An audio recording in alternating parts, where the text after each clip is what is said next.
everybody, thank you for joining me today. So today's technique video, we're going to continue on this watercolor phase, and I decided I got new product, and I don't know if this ever happens to you guys, but you get new stuff and you just want to play. There's no rhyme or reason, no project in the making. Let's just play and have fun. So I'm using these Pinkfresh watercolor. They're liquid watercolors. The blue is Sky Blue, the orange is Clementine, and the yellow is Sunshine.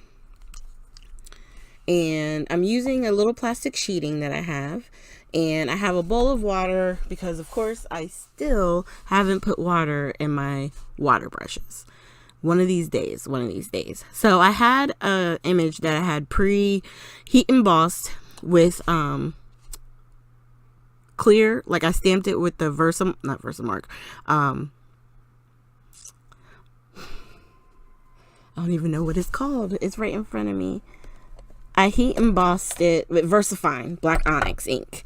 And so what it does is with the embossing, it creates little wells for everything. So it helps you to keep everything kind of tidy. So if you're a brand new person to watercoloring, especially on your cards and stuff, I would definitely suggest heat embossing first, because it does create a little bit of barriers so that, you know, if you're not wanting it to be too messy, it'll give you a little bit more control. Now, if you're one of those people who really like messy watercolor, where it's almost like the colors are blending into one another, then leave it flat. You can still stamp with the VersaFine Black Onyx ink, because it does work with watercoloring.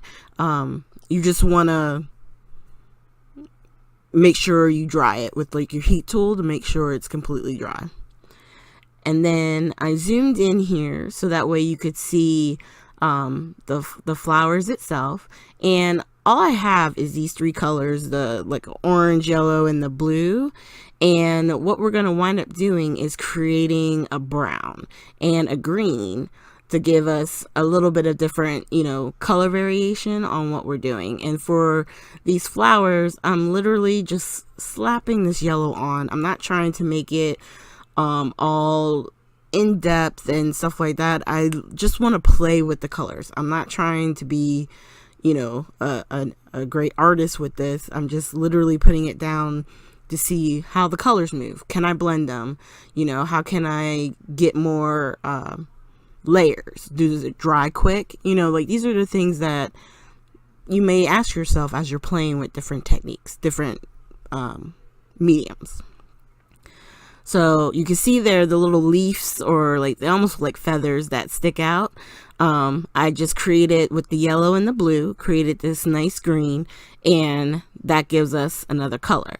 Now I'm going to create for the centers and her hair. I'm going to take and drop some of the blue and some of the Clementine, the orange.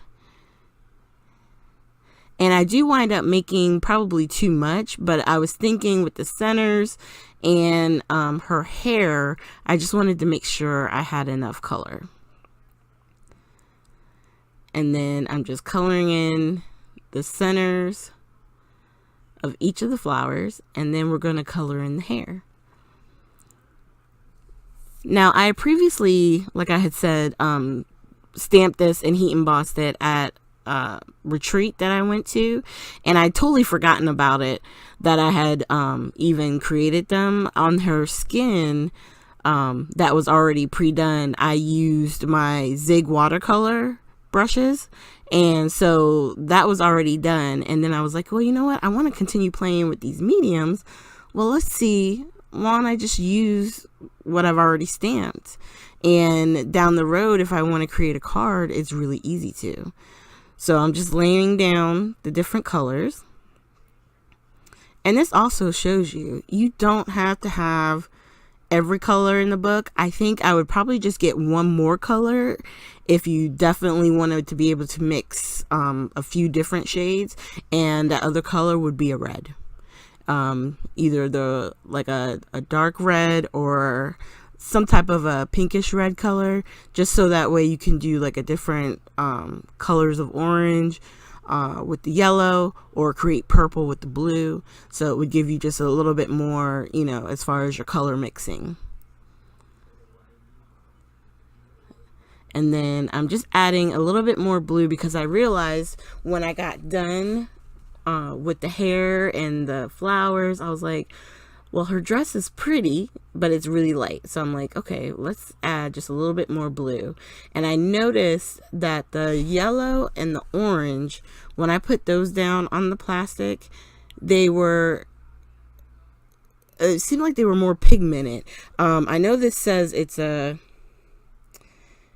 pigment-based translucent liquid watercolor. So with it being translucent, it's not very thick. Okay, so it's already pre-liquidy. Like, you really don't have to dip your brush into the water to get this color to move around. You know what I mean? If you do, that's what makes it even lighter. So all you do is you go work on a different section, let the other pieces that you've done dry, and you keep adding color to it, and it'll get it darker from where you were before. And that's how you build up, and that's how you can change your color. But you always want to start with your lightest, just like a light wash, and then build up from there. Okay. And I mean, you could do splatter with these. You could just really have fun with them, really. And you don't have to worry about a palette because they're right there in your little container. And I'm just holding up a pre-stamped sentiment that I had on the side to show you, you can trim it down and put the image on it, and it would be done. This right here is actually masking fluid from Nuvo. If you guys are interested in seeing how it works, I do have another video on my channel where I talk about masking techniques. But if you want to see this particular one, I don't think I've used it yet. Just leave a comment down below and I'll be glad to look into that for our next video. But once again, I just thank you guys for joining me. I will have links to scrapbookingwithme.com. Definitely check them out. If you do purchase, you can use my coupon code TT15, and as long as it's not already marked down on a special sale, then you would get an additional 15% off. So definitely check that out, and thank you guys, and I hope you have a great day.